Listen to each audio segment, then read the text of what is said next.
pensa muito isso, olha, se eu tiver muito, nada me faltará. O Senhor é meu dinheiro e nada me faltará. A gente pensa isso, é óbvio, e diz, meus filhos vão ter, a minha família vai ter, o meu futuro vai ser todo provido, eu não vou passar dificuldade nunca. A gente pensa isso, mas de alguma maneira, eu acho que a gente não só está preocupado com o futuro, a gente está apaixonado pelo presente. O luxo, a abundância, a fartura, parece que esses artigos, ou essa qualidade de artigos, elas foram trazidas para a nossa vida hoje, e nós acreditamos que se nós não as tivermos, a nossa vida não terá sentido. Não é mais uma questão, lembra disso, como C.S. Lewis falou, de uma insegurança a respeito do futuro, tem a ver com uma paixão pelo presente. E é interessante, você já lidou com isso, ou você, ou alguém perto de você, que quanto mais a gente tem, mais a gente quer. A gente pensa assim, olha, gente, eu sou rico, porque eu passei 20 dias na Europa. Aí você olha assim, poxa, fui 20 dias de Europa, aquela promoção, decolar.com, paguei 50 vezes, classe econômica, mochilão, fiquei no albergue, comi no McDonald's, com euro nessa altura, não dá para fazer outra coisa, mas eu sou rico, passei 20 dias na Europa. Aí você olha, passa um tempo depois e fala assim, poxa, é legal passar 20 dias na Europa, mas seria mais interessante se eu fosse de primeira classe. Ele fala, fui de primeira classe, andei de carro, fiquei num hotel de luxo e comi num bom restaurante. Agora eu sou rico de verdade. Aí passa um tempo, é óbvio que isso não te satisfaz. Poxa, passei 20 dias na Europa, fui com o meu jatinho particular, comi nos melhores restaurantes e fiquei nos melhores hotéis. Não só o restaurante de luxo, mas o melhor restaurante. Não é só numa primeira classe, mas no seu jatinho particular. E quando você pensa que isso é suficiente, você fala assim, não, eu vou ser rico mesmo, eu vou passar 20 dias na Europa, eu fui do meu jatinho particular, mas deixei o meu reserva aqui no Brasil. Tem fim isso? Não. Sempre vai ter alguém com um brinquedinho melhor do que o seu, não vai? Sempre vai ter alguém com uma boneca mais cara do que a sua, com um carrinho mais caro do que o seu, com alguma coisa que faz você perceber que sim, existe um grau a mais, que eu podia ir, não numa questão às vezes de progresso de vida, mas de felicidade, porque esse é o grande problema. Não é simplesmente a questão do desejo de coisas, às vezes até melhores, mas uma questão de que se eu não as tiver, nada que hoje vai fazer sentido. Não sei se vocês lembram, aqueles que foram crianças na época do Pica-Pau, aquele desenho do Pica-Pau, que ele ficava correndo de um lado para o outro, ele ia com uma arma, aí atrás eu não lembro exatamente de quem, aí o outro cara vinha com uma arma maior do que a dele. Aí depois o Pica-Pau saía de cena, vinha o outro com uma arma, só eu que lembro desse desenho, porque eu tô fazendo as caras assim, tô todos assim, eu não tenho a menor ideia do que você tá falando, Felipe. Mas Paulo lembra, obrigado, Paulo. Eu e o Paulo estamos sabendo o que vai fazer. Depois eu boto no YouTube essa semana para você saber que exatamente foi. Mas a ideia era essa, de que o Pica-Pau ia com uma arma, o outro vinha com uma arma maior, aí ele vinha com uma outra, ele vinha com outra, aquele negócio não tinha fim. E alguém vai ser sempre uma arma maior. E o que a Bíblia diz pra gente, meus queridos, é que dinheiro não traz felicidade. Mas sabe o que ela também diz pra gente? Que a pobreza também não traz felicidade. Porque essa argumentação do dinheiro não traz felicidade leva as pessoas a acreditarem falsamente de que pobreza também não traz felicidade. Mas se a minha questão é se dinheiro traz felicidade, dinheiro não traz felicidade, pobreza traz felicidade, de alguma maneira está tudo condicionado a uma questão do dinheiro, ou seja, o olhar, seja para o muito ou para o pouco, tem a ver com o quê? Dinheiro.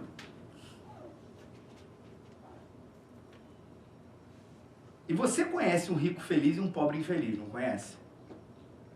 E você conhece o rico infeliz e um pobre feliz, não conhece? Quero ler para você um texto, que está em Filipenses 4, de 10 a 23. Se você precisa de uma Bíblia, levanta a sua mão. A gente vai te entregar no nosso carrinho, aí com as Bíblias. E eu quero que a gente aprenda com o apóstolo Paulo essa vida. Do versículo 13, certamente muitos de vocês aqui conhecem de cor e salteado, tudo posso naquele que me fortalece. A nossa versão é um pouquinho diferente, posso todas as coisas naquele que me fortalece. mas que vai falar vai trazer para você, espero eu, hoje uma outra luz a partir desse versículo, não como um mantra, né? Tudo posso aquele que fortalece, tudo posso aquele que fortalece, mas para a gente entender a profundidade do que Paulo estava falando aqui, do que a Bíblia traz para a gente, para um verdadeiro sentido de liberdade, de vida, de felicidade em relação com Deus. Filipenses 4, de 10 a 23. Quando a Bíblia assim diz para a gente: me alegro muito no Senhor por teres finalmente renovado o vosso cuidado para comigo, do qual na verdade estáveis lembrado, mas vos faltava oportunidade. Não digo isso por causa de alguma necessidade, pois já aprendi a estar satisfeito em todas as circunstâncias em que me encontro. Sei passar necessidade e sei também ter muito. Tenho experiência diante de qualquer circunstância, e em todas as coisas, tanto na fartura como na fome, tendo muito ou enfrentando escassez, posso todas as coisas naquele que me fortalece. Todavia, fizestes bem em particular da minha aflição, em participar da minha aflição. Sabeis, ó Filipenses, que no princípio do Evangelho, quando parti da Macedônia, nenhuma igreja se comunicou comigo quanto a dar e receber, mas somente vocês. Pois enquanto eu ainda estava em Tessalônica, supristes as minhas necessidades não só uma vez, mas duas. Não que eu procure doações, mas procuro o fruto que amplie o vosso crédito. Mas tenho tudo até em excesso, tenho amplos suprimentos, depois que recebi de Epafrodito que enviastes, como aroma suave, como sacrifício aceitável e agradável a Deus. E o meu Deus suprirá todas as vossas necessidades, segundo a sua riqueza na glória em Cristo Jesus. Ao nosso Deus e Pai seja dada a glória pelos séculos dos séculos, e amém. Cumprimentai cada um dos santos em Cristo Jesus. Os irmãos que estão comigo vos cumprimentam. Todos os santos vos cumprimentam, principalmente os da casa de César. E a graça do Senhor Jesus Cristo esteja com o vosso espírito. Paulo ensina pra gente que é preciso saber viver, não é? Nessa argumentação principal, ou quando ele vai falar da sua experiência de vida, ele vai ensinar a gente que é preciso saber viver contente. E essa palavrinha, contente, é uma palavra muito importante para a gente em toda a história da Bíblia, toda a nossa história de vida, e principalmente nessa carta que Paulo escreveu a essa igreja que estava numa cidade que se chamava Filipos. Por isso a carta de Paulo aos Filipenses, quando ele vai falar muito de alegria, de alegria, de alegria, alegria, usando esse conceito do contentamento, ou de estar contente. E essa palavra contente significa literalmente autossuficiente. E pelo menos para mim, essa tradução de autossuficiente, às vezes a gente fala assim, poxa, eu quero ser uma pessoa autossuficiente. Não sou uma coisa meio arrogante? A princípio, aquele cara ali é autossuficiente, né? Ele se acha, ele não precisa de ninguém, ele não precisa do próximo, não precisa do outro. E, poxa, quando a gente vai olhar para a Bíblia fala que a gente é um corpo. A Bíblia fala que nós estamos conectados um com o outro de uma maneira ou de outra, que a gente aprende a viver junto, em comunidade. Os uns aos outros é uma palavrinha, uma expressão frequente na Bíblia, que vai mostrar pra gente que não, autossuficiência não pode querer dizer isso.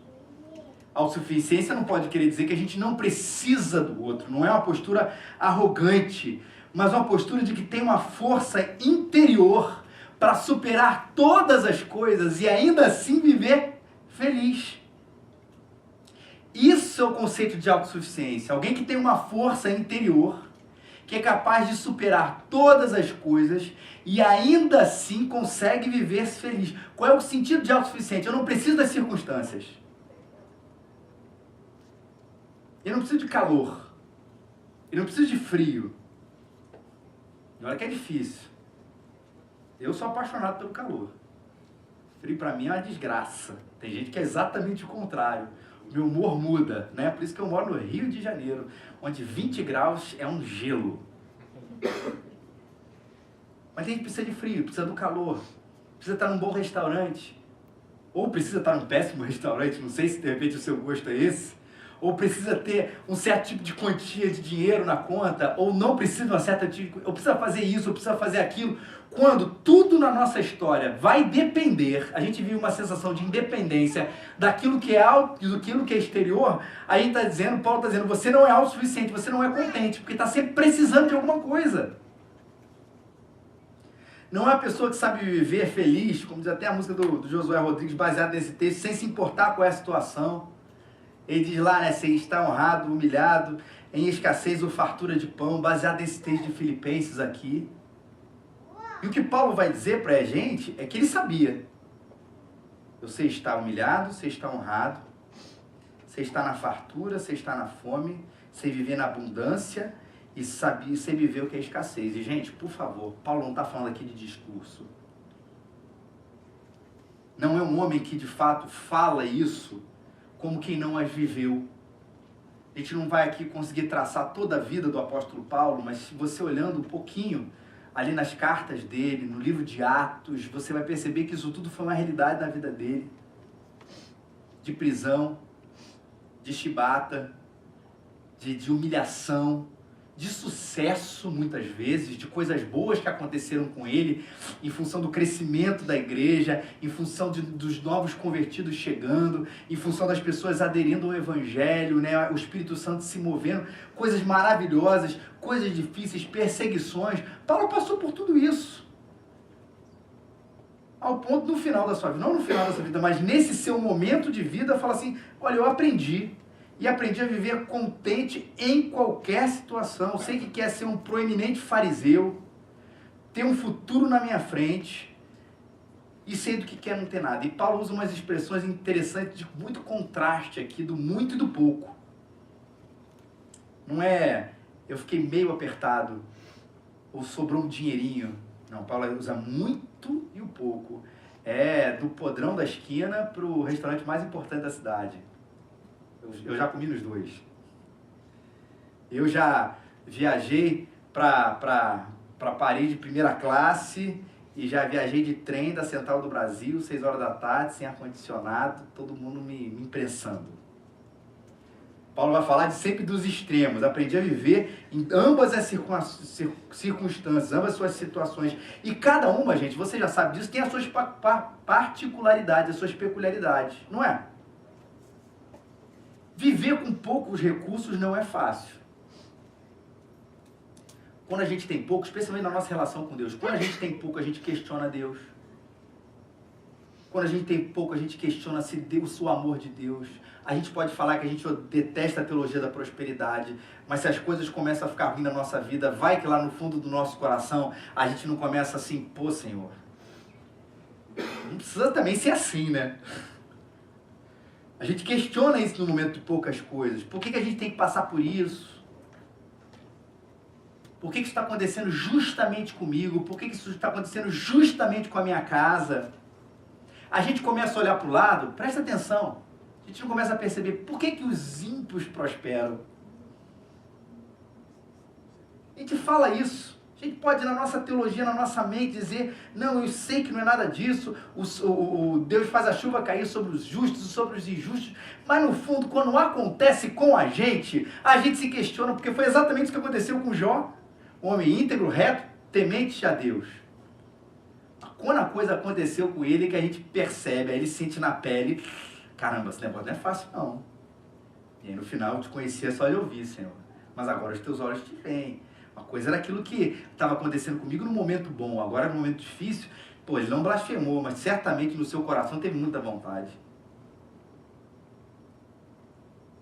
Será que a gente não estaria vivendo melhor se a gente não tivesse que viver tão certinho? Com poucos recursos, essas tentações vêm na nossa cabeça, não vem? Com muitos recursos também. Vou ler para vocês um texto de Apocalipse. Ele diz o seguinte, ao anjo da igreja em Laodiceia escreve, essas coisas diz o Amém, a testemunha fiel, a verdadeira, o princípio da criação de Deus. Conheça as tuas obras, que não és frio nem quente, quem dera fosses frio ou quente. Assim porque és morno e nem és quente nem frio, estou prestes a vomitar-te na minha boca. Parênteses aqui, isso não é questão de crente frio ou crente quente ou crente morno, porque a gente tem essa interpretação ruim desse texto, né? Que é melhor ser frio com Deus do que ser morno com Deus. Não é isso. O que está falando aqui é de umas águas. E essas águas tinham duas propriedades. Ou elas matavam a sede porque eram frias, ou elas curavam, a ideia da água quente ali, para restabelecer a saúde da pessoa, porque elas eram quentes. A água morna não servia nem para uma coisa nem outra. Esse é o contexto. ser morno não é ser mais ou menos com Deus. É não ter sentido. Ou você nem mata a sede e nem cura. Você não faz sentido ali. Uma água que não dava nenhuma coisa nem outra. Mas vamos lá, isso não é assim de hoje, vamos continuar. Mas só porque esse texto costuma ter essa interpretação errada. Pois disse, e por que o cara é morno? Não faz nada. Tá ali. Estou rico e abastado, não preciso de coisa alguma. E o anjo da igreja, e é Deus dizendo isso, claro, através do anjo, e nem sabe que tu és infeliz, sim, miserável, pobre, cego e nu. Aconselho-te que de mim compres ouro refinado pelo fogo para te enriqueceres, vestiduras brancas para te vestires, a fim de que não seja manifesta a vergonha da tua nudez, e colírio para ungir os teus olhos, a fim de que vejas. Ele fala assim, sabe por que eu falo isso para vocês? Quero que vocês comprem de mim, Deus está falando. Porque eu repreendo e disciplino a quantos amo. Se, pois, zeloso, arrepende, eis que estou à porta e bato. Se alguém ouvir a minha voz e abrir a porta, entrarei em sua casa e cearei com ele, e ele comigo. É o crente que tem Jesus, mas que não ceia, não desfruta de Jesus. Por isso que Jesus está batendo ali na porta, não é para o não crente, mas é para o cristão, aquele que já conhece a Deus, mas parece que não desfruta. Deus está ali, ó, tem um banquete para você. Não, eu prefiro as minhas coisas, Senhor. Eu prefiro os meus brinquedos. Eu prefiro o meu restaurante. É melhor do que o seu. Jesus está dizendo, aconselho-te, compra de mim, do que é melhor, do ouro refinado pelo fogo, das vestiduras brancas, porque isso é muito mais interessante. E essas são as crises da nossa tentação que a gente tem quando a gente passa não pela escassez, mas quando a gente passa pela abundância. A crise do eterno ter, que a gente falou no início. A gente quer sempre ter mais e mais alguma coisa, e começa aquilo tudo, a nossa vida, a girar em torno daquilo, e aquilo ser o sentido da nossa existência. O que Paulo fala aqui? Paulo fala na igreja do Apocalipse, o anjo fala aqui, né? Isso pode estar acontecendo com a gente, mesmo nós tendo um coração para Jesus, Jesus. Mas distante dele, sendo crente, mas o coração distante dele, melhor dizendo. Mas é óbvio, se fosse te perguntar qual é a tentação que você prefere, a tentação de ser pobre ou a tentação de ser rico? Vamos lá, gente. Seja honesto, qual é que você quer? Prefiro lidar, né, todos os dias, Senhor, eu aqui me prostro no meu jato diante de Ti, mergulhando na minha piscina de dinheiro, para te pedir, me livra dessa tentação. É melhor do que sentar num lugar ruim, difícil, e falar, Senhor, me ajuda a ser grato. Claro que do ponto de vista social, me parece que essa segunda é muito melhor do que a outra, mas do ponto de vista de Deus, são duas questões diferentes. E que se a gente escolher a ponto de vista da tentação social lá na frente, na eternidade, vai ver assim, cara, a gente não leva nenhuma escova de dente pro túmulo, faz sentido tudo isso? E o fato é que a gente, para ser verdadeiramente livre, a gente precisa não depender das circunstâncias, e por isso essa palavra precisa ter contentamento, sermos pessoas contentes. Paulo diz, eu aprendi o segredo. Como é isso? Versículo 12, você vai ver aí, eu já tenho experiência, que está no português, né? E esse termo, né, já tem experiência, essa expressão, quer dizer, eu já aprendi o segredo.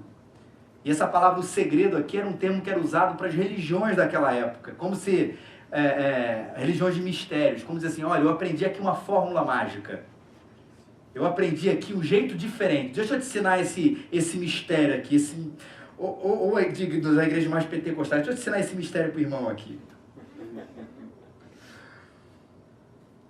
Ele fala, o segredo é, Filipenses 4,13, vamos falar na versão que a gente conhece mais mesmo, né? Tudo posso naquele que me fortalece. Esse é o segredo. Por que é importante eu tudo posso naquele que me fortalece, ou como a nossa versão, posso todas as coisas daquele que me fortalece, se é ênfase, se é o centro do segredo de Paulo? Porque ele falou assim, eu falei assim, ó, é importante a gente ter uma força interior capaz de viver bem em qualquer situação. Pois é, mas essa força interior não sou eu. Senão não precisaria nem do evangelho para pregar essa mensagem para vocês, não é? Para a gente compartilhar aqui. O segredo não é a alma de Paulo. Poxa, que figura que Paulo era, né? Tinha uma resistência interior tão boa, que cabra bom, vou imitar ele. Não imita Paulo em si. as forças de Paulo. Não são os pensamentos positivos de Paulo. Paulo dizia assim, tudo posso daquele que me fortalece, tudo posso daquele que me fortalece, tudo posso daquele que me fortalece. Não é pensamento positivo, não é um autocontrole. Não é um livro ruim, barato, que Paulo leu lá porque ele viu na Oprah, né? Vamos ver esse negócio aqui, como a gente tem uma mente mais, um espírito mais autossuficiente. Disse, o meu segredo é Cristo. Tudo posso, ou seja, viver contente em qualquer situação, boa ou ruim, com muito ou com pouco, tudo posso naquele que me fortalece. Quem fortalece Paulo, gente? Por quem Paulo está disposto a morrer? Por quem Paulo vive? Quem é que Paulo compartilha todos os dias? Por Jesus Cristo. Esse é o segredo de Paulo. Não é só uma questão, porque muitas vezes a gente reduz Jesus Cristo a algumas coisas. Primeiro, essa teologia da prosperidade reduziu Jesus a só a abundância. Viver com Cristo é viver com abundância. E às vezes a nossa teologia mais tradicional reduziu Jesus ao passaporte para o céu.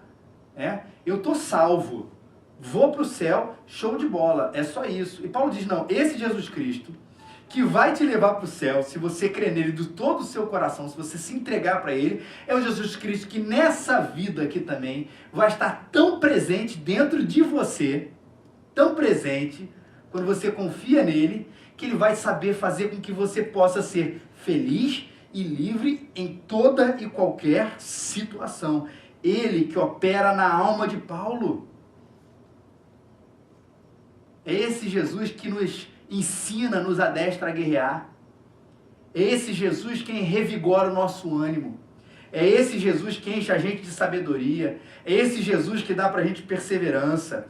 É esse Jesus que nos livra das situações de morte ou nas situações difíceis nos enche de paz. É ele que faz tudo por mim, para mim e principalmente em mim. E lembra mais uma vez, nós não estamos falando da maravilhosa alma de Paulo, nós estamos falando do Jesus que habita em Paulo. Ele é a fonte, por isso a gente pode dizer, tudo posso no Cristo que me fortalece. Mas deixa eu te contar outro segredo, além de Jesus. Sabe como é que Paulo aprendeu tudo isso? Vivendo.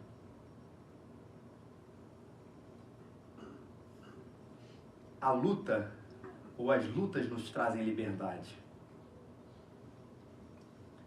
As circunstâncias, elas são o caminho de Deus para nos moldar para a nossa felicidade. Mais uma vez, eu sei que isso é meio clichê de dizer, e você já deve ter ouvido isso 1 milhão de vezes, mas é verdade, é verdade. Senhor, me ajuda a viver em paz. O que vai vir sobre você?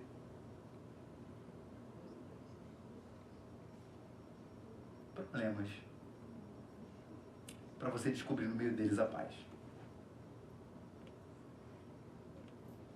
Senhor, me ajuda a ser contente, a ser livre. Ok? E às vezes a gente está chamando de diabo aquilo que é Deus. Ele está mandando para você. Volta e meia eu me faço às vezes algumas questões, e esse texto vem muito no meu coração, por questões de vida, que eu e você passamos. Assim, cara, tem coisas que parece que a gente não passa por elas, não é? Porque no fundo a gente está querendo que Deus nos livre delas. Quando Deus quer fazer com que a gente enxergue essa situação de frente e nos faça, aprenda, Felipe, aprenda você a viver feliz, contente em toda e qualquer situação como essa. Não vou te livrar, não. Você vai aprender a viver feliz com ela. E a escola, ou o ensinamento, a professora de Deus particular que Ele nos coloca, é a vida. São essas circunstâncias.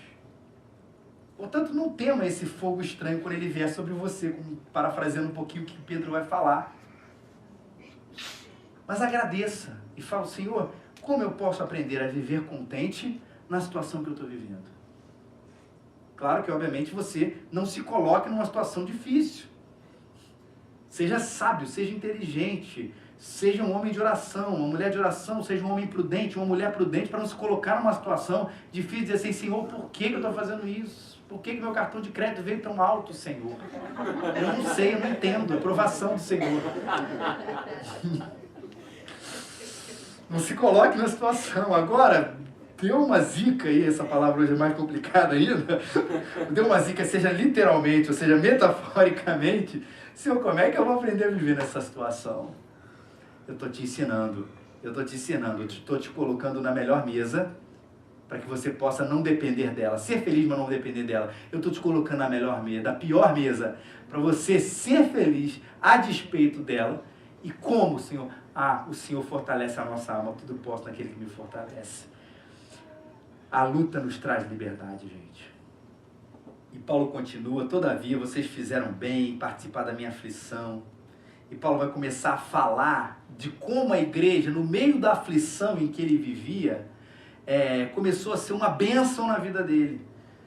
Não que eu procure doações, mas eu procuro o fruto que abrir o vosso crédito. Mas vocês participaram comigo. Nenhuma igreja se comunicou comigo quanto ao dar e receber, mas vocês se comunicaram. Vocês supriram as minhas necessidades.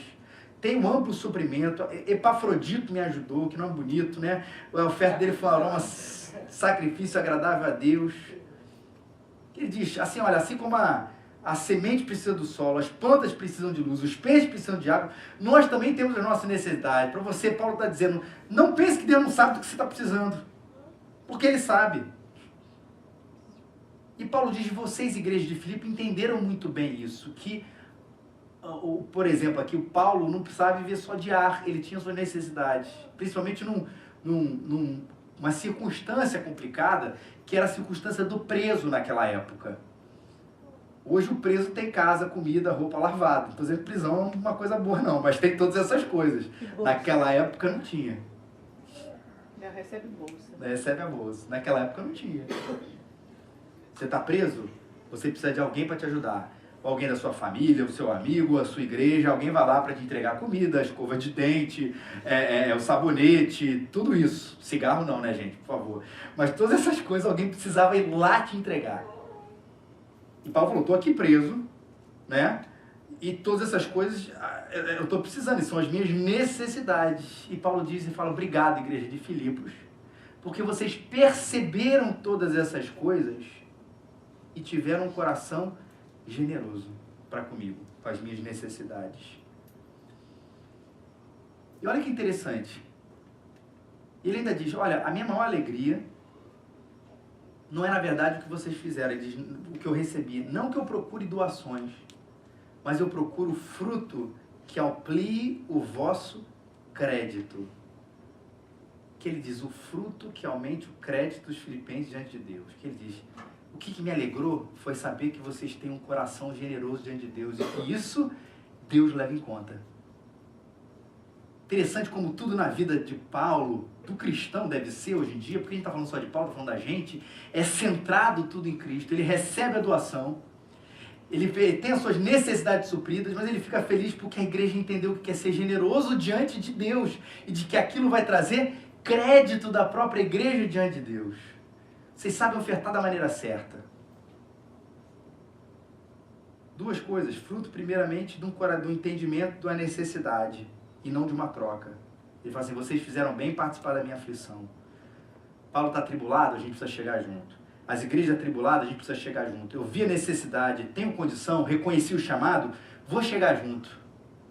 Porque existe ali uma necessidade. Quando eu falo troca, não é porque se eu der isso para Paulo, ou se a igreja fizer isso com fulano, a gente vai receber uma outra coisa. Paulo diz, não, eu sei que vocês fizeram isso de uma maneira generosa. E quando vocês fazem isso de uma maneira, pela necessidade, não por troca com Deus, pelo coração compassivo, pelo coração que ajuda, nossa, isso amplia o seu crédito diante de Deus. Deus olha e diz, boa, boa, boa. É assim que vocês devem ser.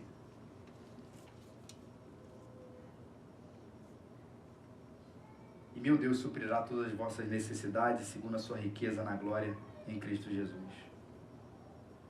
Ele diz isso para eles e para a gente. Termina aqui esse momento falando isso. que ele escreve aqui em Filipos falando isso. Duas ênfases. Primeiro, a riqueza de Deus. O meu Deus suprirá todas as vossas necessidades segundo a sua riqueza na glória em Cristo Jesus. Primeira, a ênfase é na riqueza de Deus. E imagina que Deus seja um banco, gente. Mas não é um banco de dinheiro, não. É um banco de absolutamente todas as coisas. Vou ler para vocês um texto.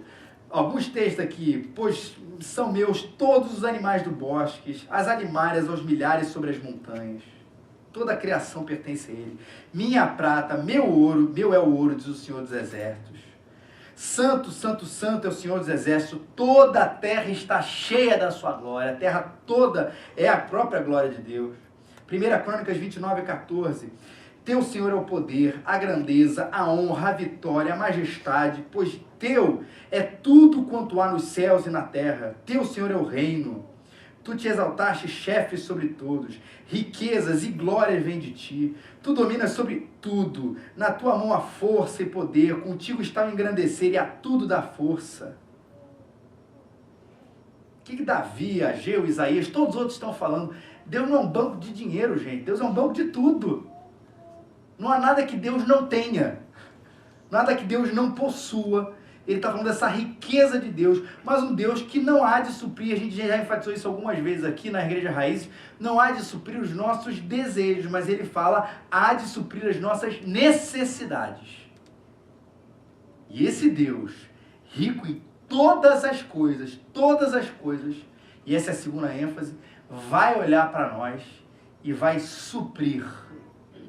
E a palavra aqui, suprir, significa transbordar todas as nossas necessidades em Cristo Jesus. Olha que bênção. Não o que você deseja, mas o que você precisa. Lembre-se dessa riqueza de Deus. De que Ele tem? Todas as coisas. E o que eu preciso? Ele há de plerosar em você, ele há de suprir, ele há de transbordar você com todas as coisas que você precisa. Por isso tudo posso naquele que me fortalece, gente. Isso que eu acho que é a verdadeira liberdade, que a gente precisa aprender para saber viver. Volta e meia, nós estamos agarrados em coisas que nós não precisamos. Nós nos enxergamos como escravos das circunstâncias. Nós nos enxergamos como escravos da vida, como escravos de um projeto de felicidade que nós mesmos construímos para nós. Ou, na verdade, o nosso Deus abundante está dizendo para a gente, seja qual for a situação, é possível ser feliz. Seja qual for a situação, é possível ser livre. Quando você crê e busca um Deus que pode te fortalecer em tudo, em todas as circunstâncias, e você passar por ela, mesmo sendo difícil, com um sorriso no rosto, podendo dizer aí sim, com essa verdade, tudo posso naquele que me fortalece. Eu passei por tudo, Ele me adestrou, Ele guerreou por mim, Ele me ensinou, Ele me disciplinou, Ele me mudou, Ele me transformou. Agora eu sei ser livre, agora eu sei ser viver, agora eu posso viver para Cristo. Tudo posso naquele que me fortalece. Inclusive posso para abençoar outras pessoas, como ele vai dizer, como vocês, a igreja de Filipos, entenderam, me abençoaram nesse momento tão difícil. Vocês podem todas as coisas que fortalecem você. O chamado nesse momento, desse texto de Deus, é para a gente ser livre. Vamos ficar de pé? Vamos olhar para a cruz, porque nada disso faria sentido, como eu disse para vocês, se o que estivesse sobre nós não, mas eu posso todas as coisas naquele que me fortalece, na minha alma que me fortalece. Quando, na verdade, o que o texto vai dizer para a gente? Que tudo isso é acessível, porque um dia Cristo Jesus morreu por você. Como eu falei aqui, não só te deu a entrada no céu, mas também te deu uma entrada na vida. Na verdadeira vida, que é prometida para todos aqueles que conhecem Cristo Jesus. Se você já tem Cristo no coração, minha oração é, vamos hoje poder aprender a dizer, Senhor, tudo posso naquele que me fortalece. Senhor, me ensina a aprender a viver assim, me ensina a ler a minha vida a partir desse teu olhar.